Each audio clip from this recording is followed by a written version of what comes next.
Welcome to the Knowledge for Men show. Your life will never be the same. Your level of success will seldom exceed your level of personal development. I want to die empty of regret. I want to die empty of my best work. We don't understand who we are. Instead, we're living out somebody else's narrative. What one man can do, another man can do. If it's been done, it can be done again. Being yourself and being your truest, most authentic self in every moment. If it scares you or makes you a little afraid, do it. Follow your heart and your gut. The first stage, I think, is finding you, like finding out who I am today. Stuff will not work. You will have things that fail. Success is when you're a happy, fulfilled person. How do you define success? It's your life, and you are the creator of the movie script that is your life story.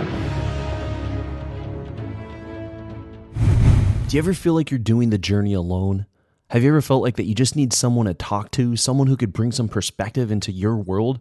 Or maybe you're not the type of person who learns from watching video courses or reading books, and you just want to talk with someone specifically about your challenges and how to break through them. I want to introduce you to the High Performance Men's Coaching Program. It's an intensive coaching experience designed to unlock a man's full potential in his life, business, and relationships. Over this past year, I've brought together and trained some of the best coaches in the world to help men step up, stop playing small, and become the strongest versions of themselves. Learn more about High Performance Men's Coaching at kfmcoach.com. Again, that's kfmcoach.com. You are not alone, and we are here to cut through the crap, hold you accountable, and challenge you so that you can make your dreams become a reality. Go to kfmcoach.com to learn more and apply. All right, guys, welcome to the show. I'm here with Dr. Michelle DiBiase. She's the author of Power Over Pain, and this is the POP method for whole body healing, POP standing for Power Over Pain method. Dr. Michelle DiBiase, welcome to the show. Thank you so much for having me. Welcome to the show. Yeah, I'm excited. I think it's an interesting topic. I think one thing I've learned over just having some chronic pain issues in my pelvis and in my knee, one thing I've learned, I'm not even old, I'm only 28, is that everyone has something, is what I've learned. I always felt like a victim with my problem. And just the more I talked about it, the more that people I never thought had pain or problems going on in their lives, they would often share something they have going on too. So I felt like bringing you on would address this issue of chronic pain or pain issues in a different light. Right, absolutely. And so we start off every show with a favorite success quote or some sort of saying that the guest has lived by. Maybe something from your book would be very good. What do you got for us, and what does that mean to you? Well, I was thinking today, with tomorrow being the first year anniversary of Wayne Dyer passing, he's always been a mentor to me. And one of my favorite quotes from him is that if you change the way you look at things, the things that you look at change. And I think so often we overlook how much our perspective regarding our life can actually influence what happens and how we feel about it. So in the same vein as his quote, I like to say that if we change the way we feel on the inside, the way we feel on the outside changes as well. And does that relate with the book here, Power Over Pain? Is that a fundamental, that's a strong position from the book? Yes. The POP method was a 5-step process that I created to help people identify and then explore and release the anchored feelings that can keep chronic pain hanging on. Because as a chiropractor, I see people in pain every day, and often I'm their last resort. So even though I found a lot of success with the majority of my patients, there have been some that just didn't respond the way I expected. And so I got frustrated with that because, like most people, you don't focus on the things that are going great. You focus on those few things that aren't. And so I was getting very frustrated and felt like there had to be something else going on, because I could have two people that look the exact same on paper. They could be the same age, the same race, have the same clinical findings, same exam findings. One would get great results quickly and never have the problem again, whereas the other one would get slower results or would feel better for the short term, and then the pain would come back. And there's also a difference in the way people feel pain. Somebody may feel pain much worse than somebody else, and a lot of people will say that's pain tolerance, but I think there's more to it than that. And so I knew there had to be another factor, and I needed to figure out what was going to make a difference. And so I've always been intrigued with the mind-body connection and how our beliefs and our thoughts affect what happens in our lives. And with my patients that weren't responding the way I thought they should, I knew that the emotions and beliefs had to be a key factor. And I had studied EFT. I don't know if you're familiar with emotional freedom technique, and a lot of different law of attraction techniques for years, and began using these tools with some of my patients. And I even use a chiropractic technique in my office that helps me identify and look at negative emotions in a person. And what I found was, even with just a little bit of concentration on these emotional aspects of their health, I would see a dramatic shift in how they responded to their care. But the only problem was I didn't really have a lot of time to dig deep with each patient and get as far as I wanted to. But when I tried to give instructions for home of what I wanted them to do, they'd either come back and say, well, I didn't know what to say, or I didn't know exactly what I was looking for. And so I knew I had to come up with something that was reproducible and something that they could do step by step. And so that's how I came up with the POP method. Got it. And so what I'm getting from this right here is that sometimes there can be chronic pain that is not a physical, there's nothing physically wrong. There's no physical ailment. There's not a physical structural problem. More so, it is a problem that is generated through heavy emotions. Right. Because there may have been something that happened, that there may be a physical thing that happened that started the pain. Okay. But then a lot of times there's some other feelings that are tied into that makes that pain hold on. And of course, there are other times when there isn't a physical thing. A lot of people say, well, I don't know what I did, but I'm hurting and this just does not go away. Or they're not responding to traditional methods of treatment. That kind of clues you in that there may be something else going on, because we've been taught to put our feelings aside, and especially with men, right, the idea of showing your feelings is almost like a sign of weakness. And so it makes it difficult for people to even know what they're really feeling.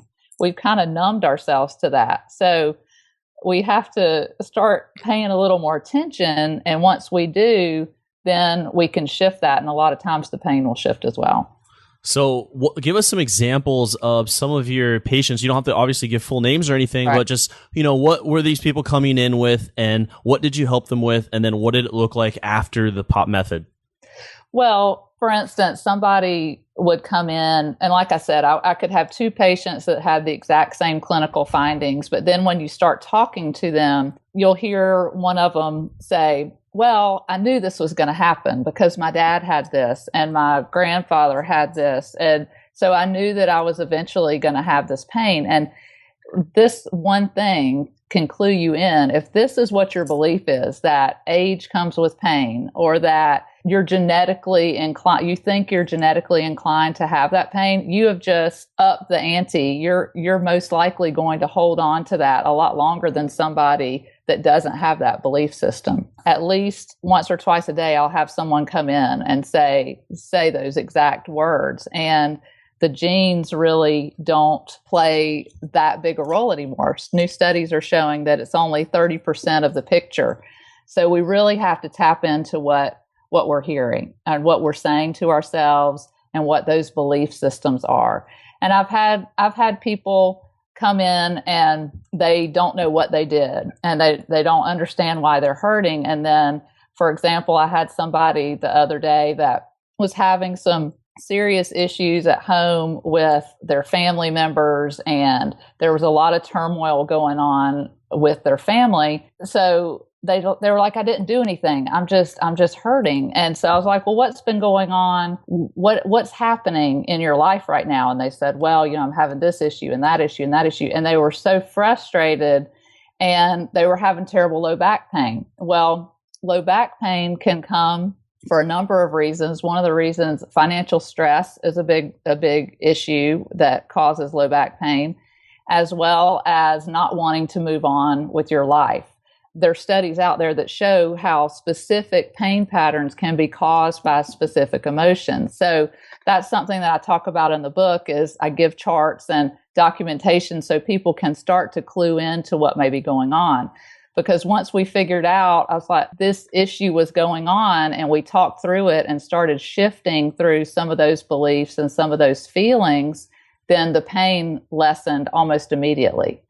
So there really is a way to start tapping into what's going on the inside so that then the pain on the outside will change as well. Wow. And that was an instant relief? Is that what you just said with that patient? Yes. I mean, we talked about it for a couple of minutes and started. One of the main questions I like people to, once we start identifying what emotions are going on, even if it's just frustration about your body letting you down. I mean, that's a key emotion that happens often when you start hurting and you don't know why, or if you even do something and you're like, gosh, why did that have to happen to me? You're frustrated. Well, that frustration, if you continue to think about that frustration and focus on that, then you're just going to get more things to be frustrated about. So what we have to do is start looking at that and shifting it a little bit and thinking, okay, well, what did this do? Well, this pain slowed me down. Maybe that's what you needed at the time. Maybe you needed to slow down a little bit and pay a little more attention to what was going on in your life. And once you shift those feelings just to something that feels even just a little bit better, a lot of times the pain will start feeling a little bit better as well. Wow, this sounds like some powerful stuff here. And it's not the first time I've heard something like this before, especially with the emotional freedom techniques in terms of where someone has chronic pain issues that it may not be entirely a physical issue, but more so a deeper emotional issue that they are attaching to that problem, to that pain. As I've just had my own issues around chronic pelvic pain for a couple of years, I've just read so much about pain, just the topic of pain and how the nervous system and how your body can hold on to pain. I mean, obviously, I've just shared that I have something like what have you seen around men with chronic pelvic pain, if any?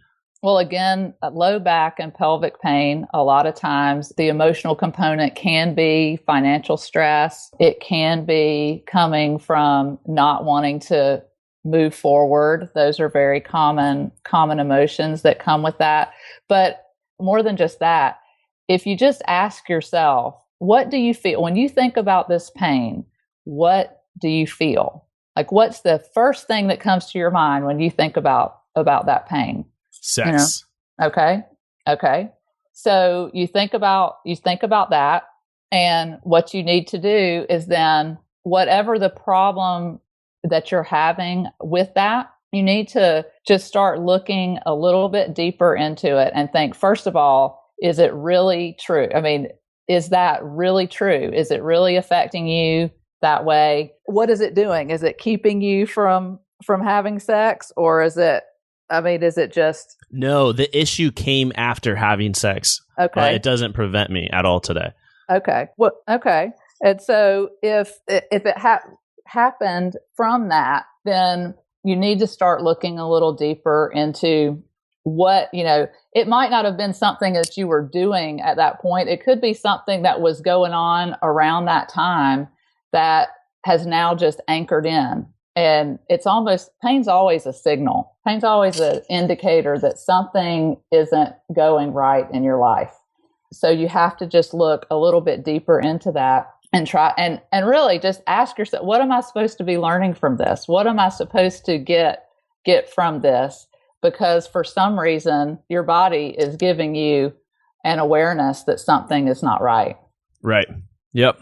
I mean, does that make sense? I get it. And then my resistance to completely just being like, that's right. is that like, oh man, well, it's been here for years and it hasn't really gotten that much better. Right. There has been relief through yoga. Yoga and physical therapy have been the best things for me specifically. But I think to add more information here, it was about having sex with someone that I didn't want to have sex with. Right. Well, and that makes sense right there. So it's almost like your body is keeping you from wanting to get into that type of situation again. And you have to look into that and think, well, does that have to be true? yes, that was a bad situation at the time, but if you're ready to move past that, for some reason your body's wanting to hold on to it. And that's part of what this process does, is it gives you questions. It gives you ways of kind of looking at things just a little bit different and trying to create those shifts so that then your body will respond in kind. Okay. I think it's good because I've had this issue for a while, but it's something that I used to dedicate, like it was a top priority in my life was to overcome this. And I've kind of just learned how to manage it, and it's there, but it is painful. I just kind of move on and just kind of moved on with life, even though it's still there. And I've really accepted that it's just going to be there. And I don't know if that's the healthiest thing to do. But Probably not. But at the same time, if you're open to that, if you're open to exploring some other issues that may be causing it to hang on, that's where you're going to get that shift, because you're doing everything physically that you can do. Traditional medicine, I mean, it's an outside in approach. It is, either do some treatment, take something, do some therapy or whatever. I did it all, yeah. Sometimes that's just not enough. And that was one of the reasons that I came up with this method, was because I'm not a psychologist. I've never professed to be one, but everybody needs to work on their emotional health. And if there was a way that I could just make people think about things just a little different and start to explore the emotional aspect of their health, I felt like that was something that would benefit people immensely. And that's what I've seen, is I've watched people make changes just because they're willing to start looking into that inner self a little bit more. And one of the things is just really think about what you're thinking about. Like when you talk about this pain, like what are those key thoughts that are going on all the time? And really then you've got to start asking, is that even true? Or where did that belief come from? Where did those thoughts come from? They may not have even been yours, but could have been somebody else's. There's a lot of other influences that drive our beliefs and our truths. And so we have to start exploring those a little bit. And a lot of times that's what it's going to take to make that shift. This is, it's making me want to dive more back into my challenge here is what is happening. But for the listeners, because we're talking about my pain, and I'm sure that it's still adding value to other people, but for them to get a clear idea of what the 5 steps are in the POP method, if we could review that. And then for those listening who have some sort of chronic pain, and it doesn't have to, we're not talking about back pain or lower, pelvis pain. Couldn't this be like depression or anxiety or high levels of stress? Does it also still apply here?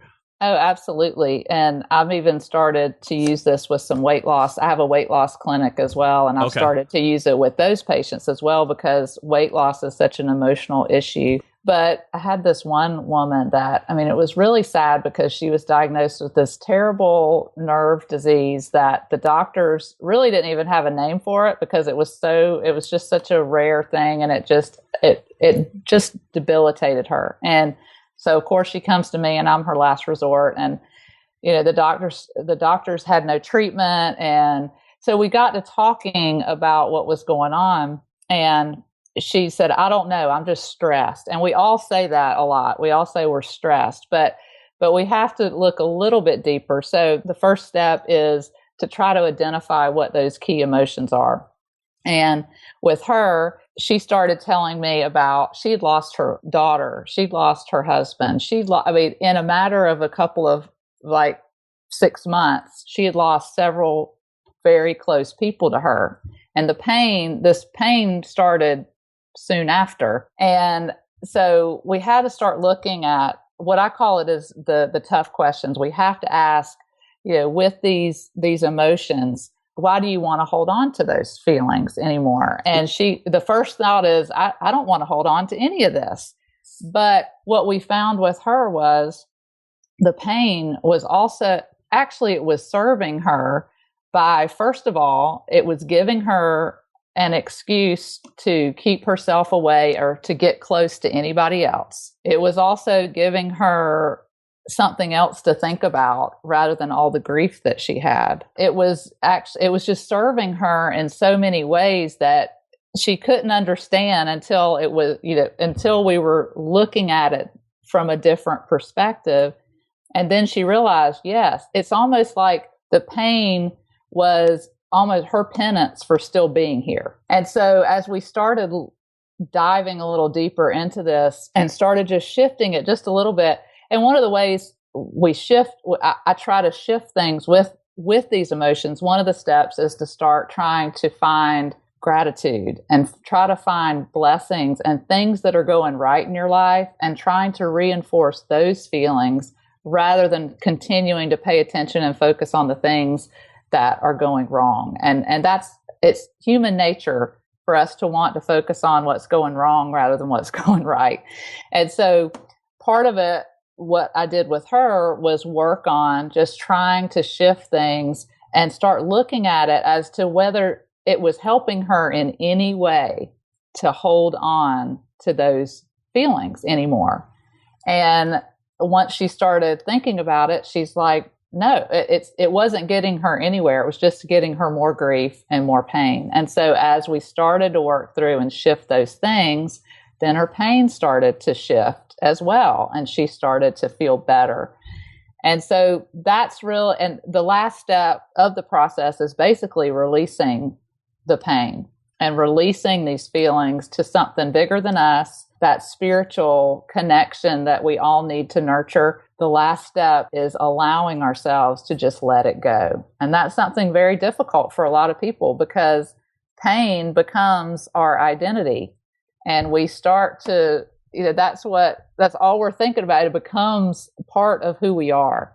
And so we really have to be willing to let that go. And that's the releasing the pain. How long does this process take when you're working with client? I know obviously the answer is it depends. I know. I caught you there. But what would you say? Like, is this something that could take a month, or I guess in one guy it could take a session, or 6 months? That's right. And I mean, I have some people that it takes one session because it's not a deep-seated problem that they're having. I mean, it's basically, it could be something as simple as someone coming in and being angry, about something that happened last week, and then they get this pain. Well, when you start talking about the anger and being like, why are you still talking about this right now? What good is this doing for you? Is this helping you in some way by holding on to this anger?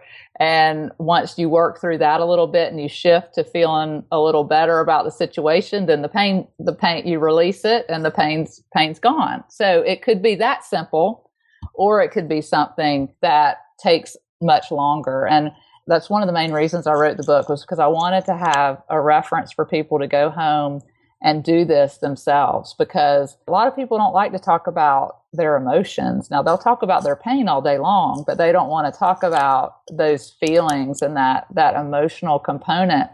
And so the book is a very quick read, and it's something that they can go back to periodically if they need to, and just work through the steps. Yeah. And guys, that's Power Over Pain. Just go to Amazon, Power Over Pain, pops right up. And I feel like I'm looking at your steps here. Okay. Step 1, identifying the emotional anchor. Step 2, asking the tough questions. Number 3, reframing the pain. Number 4, practicing gratitude. Number 5, releasing the pain for good. Sounds like this could be really used for someone who's going through a breakup or a divorce. It sounds like this strategy would really help someone get clarity and move forward from some of the hurt. Yes, I truly think that is the case. And of course, I wrote the book focusing on pain because that's what I deal with every day, day in and day out in my practice. But now, as I said, I've started to work with my weight loss patients, and it's been amazing because, like I said, it's such an emotional issue. And this technique can really help with a number of different things. And it's new. It's something that I've just recently introduced. So we're still figuring out and finding out what all it can help with. But but it has been remarkable in the changes that it can make in people. And I really am glad that you're here on the show, because I think this message for men is more so in some cases very relevant, since it is difficult for men to share their emotions, or feeling like maybe if they do that it's a sign of weakness, or that they're not strong men, and always trying to appear like they've got it all together when inside there could be some really traumatic experiences that are causing pain inside of the man. Yeah. I just had somebody the other day that's a good friend of mine, and his family had actually approached him and said, you really need to go to counseling because he had a traumatic childhood and things happen. And he was like, I'm fine. Why? And he was so irritated that somebody thought that he wasn't acting, like he had it all together. And I tried to explain, I was like, it's not a sign of weakness to look a little deeper inside yourself and to have someone help you look at those feelings, because we all have things in our lives that we're holding on to that we may not even be aware of it, but our beliefs and our thoughts and our feelings really shape our lives. I think men may sometimes confuse self-reliance with getting the support you need to grow even stronger. Right. I agree. Yeah, I'm just really putting that together. And I'm just trying to think of all these issues men might have. And I think maybe even if you've ever encountered men who have erectile dysfunction, as that being more of an emotional challenge rather than there's something wrong with their pelvis or urinary whole system. That's right. And again, that is such an emotional issue, because to men, that's their virility, their masculinity. That's their masculinity. And so something could have happened, years ago it could have even been a conversation or something that they were looked at a certain way that made them feel less of themselves. And then next thing you know, they start having, they're having these problems, and it doesn't have anything to do with their physical self. Yeah. I think that really speaks, volumes to a lot of men. And I think men don't want to actually share that they have problems or see someone that, because it's that type of issue, like, oh, I'm having problems with my penis getting hard, or whatever you want to call it. And I think that's why the male supplement industry is so big in terms of erectile enhancement. Like, if the numbers are there, then clearly there's a lot of men who have that challenge. That's right. Well, and then you have to think about also the pharmaceuticals for depression and for all these other issues. We just numb ourselves, and we've been numbing ourselves. And you have to look at that and think, okay, well, if we're numbing ourselves and we're getting sicker as a nation, right? Is there a correlation here? And I really believe there is. I believe there's a correlation between our emotional health and the state of our health. What can people do to have stronger emotional health in their lives? Just more like habits or maintenance. What are some things you'd recommend? I think first and foremost, we have to become more mindful. We've got to think about what we're thinking about. What are those thoughts and beliefs and feelings that are continually playing in your mind and running on autopilot? Because sometimes we just get so caught up in our world that we don't pay attention to what we're thinking and what we're doing and what we're even saying. And once you start paying a little more attention, you can then ask yourself, is this even true? Is this, when I'm holding on to this and I keep saying this over and over, is it taking me more towards where I want to go or further away from where I want to go? And if it's taking you further away from where you want to be, then why don't you change it, or why don't you let that go and shift that a little bit? Also, I think just we need to all try to raise our vibration as much as we can, and by shifting our feelings from what's going wrong to what's going right. And because happiness is healing. And so by being happier and more positive and working towards raising our vibration in that way, we can actually feel better. Because when you think about it, when you have really happy people and they're having a great time, they're not hurting very much, that their pain level definitely changes. And I think that is because as we raise that energy and raise our vibration, it just helps our whole body feel better. I use affirmations every day, and I know that there are people that may think that affirmations don't work, but what I've found is it's not as much when you say an affirmation, the things that you're saying that you want or that you want to bring into your life. It's not the things, but it's how those things are going to make you feel. And so once you start making affirmations with the feelings in mind and really feeling those thoughts, it seems to change how powerful the affirmations are as well. So meditation is also another thing that I think we all should be trying to incorporate into our daily lives. And I know that a lot of people think they don't have time for meditation, but you can be meditating while you're running on the treadmill, or you can be meditating while when you're doing those repetitive things in your life, you can be tuning in and becoming still in your mind. And I think that is very healing as well. I like what you said with happiness is such a good medicine. Is that what she said? Well, it's healing. It's healing. Happiness is healing. I read too that it's almost or nearly impossible to think of any negative thoughts when you're in laughter. Right. Like a big, deep laugh. Like you can't, like you're not thinking of anything bad. It's like instantly all kinds of great things happen to you. I remember when I was going through a tough breakup years ago, I used to purposely go to comedy clubs like as much as possible because you're going to laugh at night for about 2.5 hours. And I mean, that's a lot better than taking pills that I was being offered. That was my drug. Right. And I think we often overlook how much happiness can really make a difference. And so that's something that we all need to work on. Like I said, it's just trying to shift our beliefs and our feelings and just a little bit. And like, I was just reading this book by Esther Hicks and Abraham, and it's called The Astonishing Power of Emotions. And one of the key things they talk about is it's not about going from hopeless to empowered overnight. It's about just taking that small little shift in a more positive direction that can make all the difference. And I think often we just want to be better instantly, and sometimes it's a process. And just if we can just shift it a little bit, then before we know it, we're going to be where we want to be. Yeah. I think the challenge may come though from people being confused with what they actually need to make them truly happy. Right. But it can be done. I believe it can be done. I believe it can be done also. And I think with the things you've shared here in terms of being grateful and mindful, and it sounds like to me having a higher level of self-awareness too, that in that process you can become happy for where you are while you're creating the life you want. That's right. That's right. And if one thing we need to, like when I was talking about being mindful, I think we need to ask, what is our story? What are we telling other people about ourselves? And is that really true? Is that really who we are? Is that who we want to be?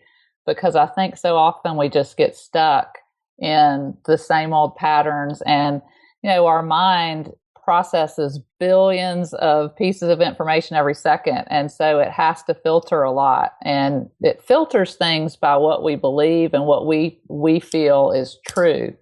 But often I don't think we pay attention to what our beliefs are and what our thoughts are. And if we just change that a little bit, we could change it all. This is huge. This is big because it's not even a question of it. Is there anyone here listening who has pain? I think everyone has something going on. And if not, if perhaps you don't at all, then you have the tools and this awareness around what could be actually causing this pain. So it's been great here. I want to take it a little bit deeper and go into the knowledge. I'm just going to ask you a few more rapid fire questions here, more so kind of on yourself here. Okay. Are you ready for the knowledge, John? Sure. All right. Have you ever wanted to become a highly paid online thought leader in your space? Have you ever wanted to be an author and get that book out? Have you ever wanted to speak on stage about something that you were passionate about and get paid for it?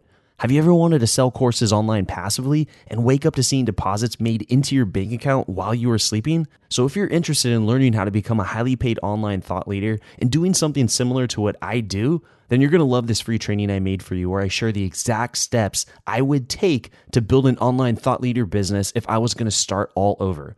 Go to kfminfluence.com to get access to this training. Again, that's kfminfluence.com. You see, people kept asking me how I built knowledge for men in a relatively short amount of time. So I created this training for you to save you time and money so that you can go out there and make a massive impact and income in the world doing what matters most to you.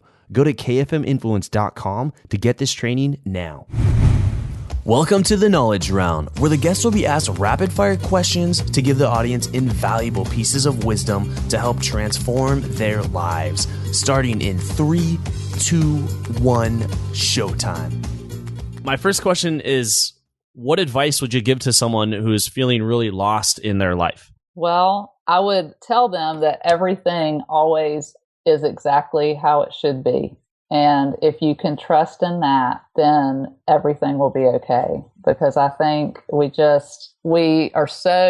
our society is always looking for that next best thing or for instant gratification.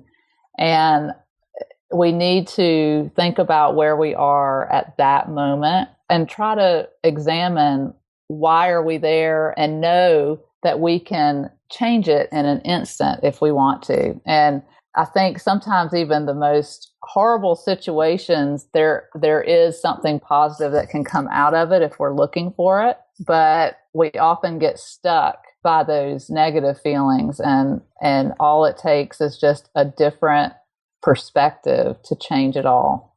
I like it. And what do you think is holding men back from becoming their strongest selves? Wow, that's a tough one. I really think it has to do with with men and stuffing feelings and putting on the brave front and acting like there's nothing emotionally going on inside. If we're able to look inward a little bit more and become more aware and want to work through some of those things, I think that could make all the difference in the world. That's great. What would you say are 2 or 3 of your most influential books that have helped you on your journey, and why? Well, I would definitely say, again, back to Wayne Dyer, his Excuses Be Gone. It was just one of those books that just when I read it, it was like those aha moments just kept coming, because we live by excuses. And if we can change those, we can totally change our lives. Also, Joe Dispenza's, his recent book, Breaking the Habit of Being Yourself, I think is a very powerful book, because we do get in the habit of behaving and being a certain way, but then we're not happy with where we are. And if we don't shift what we're doing in the present, how do we ever expect to be something different in the future? And I guess one of the other books that I have really loved is Pam Grout's book, E Squared. And it's all about all the different little experiments that you can play to build that trust with the universe and in that your spiritual connection, and really prove to yourself that there is something bigger than us that can help us along our way. Really good. I'll have to throw some of those on the wish list right now. And this is a scenario here for you, Dr. DiBiase here. Imagine that you had 60 seconds with 25-year-old Michelle, if you can envision where she's at personally, professionally, relationships, financially. Well, knowing what you know now, what advice would you give to her? What would you tell her not to do? What would you tell her to do? Well, first thing I would probably say is to look at every obstacle as an opportunity in disguise, because I've found that if we commit to looking for something positive in every situation, then more positive things seem to happen. One thing that happened to me and got me into chiropractic in the first place was I got hit in the eye with a softball in college and blinded in one eye. To most, that would have seemed like a complete tragedy, because my eye wouldn't respond normally. It didn't move properly after that happened. And, people could look at me and tell that there was something obviously wrong with my eye. But through that, I ended up getting a job with a chiropractor, and with her adjustment, I got my peripheral vision back and my eye started moving normally. And so that led me on my path and to become a chiropractor. So something that seemed tragic at the time actually was a blessing in disguise. And I guess the other thing I would have to tell myself is that everything is always going to work out, and that to always trust that, because the more you trust in things being okay, the better things get. Yeah. It reminds me of that quote by Steve Jobs where he's like, you can't connect the dots looking forward. You can only connect them looking backward. And sometimes those very tough situations or crises that you're in can sometimes be a blessing in disguise, or the gift. Yeah. Fantastic. That concludes the knowledge round. And now let's go into what's exciting you today. What's driving you? What's getting you out of bed in the morning? Well, right now, like I said, I've really started working with my weight loss patients, and that's just, I love doing that because our society needs to get thinner. We need to get healthier. We need to start moving in a more positive direction with our health. And so I've really been enjoying that. And I'm working on a second book using these methods to help with the weight loss. And then I'm working on a series to help people work through this process, and a web-based program so that people can listen to different talks for a series of weeks and learn how to use the POP method and to help make changes in their lives. That's great. That's really great. Looking forward to seeing the work that you're doing. I really respect it. Obviously, I'm going to dive deeper into your work for my situation. For all the listeners, you can learn more at drdibiase.com. That's DRDIBIASE. Also, poweroverpainmethod.com. And really just, I think the simplest way to do all this is just go to Amazon and type in Power Over Pain, or even Google. And actually, I'm doing it right now. And the relevant links that I just mentioned pop right up. Great. And thank you so much for sharing your story here and lessons from your book here with my audience. I think it adds new insight for us men who have pain, unexplained pain and chronic pain, and now have another resource and outlet to explore more instead of just living in pain. Right. Thank you so much for having me. Thank you for listening to the Knowledge for Men podcast. Hundreds of interviews and millions of downloads later, we're continuing to build an international movement, and we're just getting started. So if you enjoyed this episode, go ahead and leave a helpful review in iTunes, because it really helps the podcast grow so we can impact even more men in the world who need this. Guys, this is all about living with purpose, where every day you only do things that matter to you. You wake up, live with purpose, and take massive action towards the life you want. And always remember, love the life you have while creating the life of your dreams. Go to kfmfree.com to get a surprise bonus I've made for my listeners. Again, that's kfmfree.com for something that's changed my life, and I'm offering it to you for free. Also, check out my Amazon best-selling books that I've written for you to help you crush life at kfmauthor.com. Again, that's kfmauthor.com to see all the books I've created to help you break through in life. This is your host, Andrew Farabee, founder of knowledgeformen.com, and I'll see you in the next episode.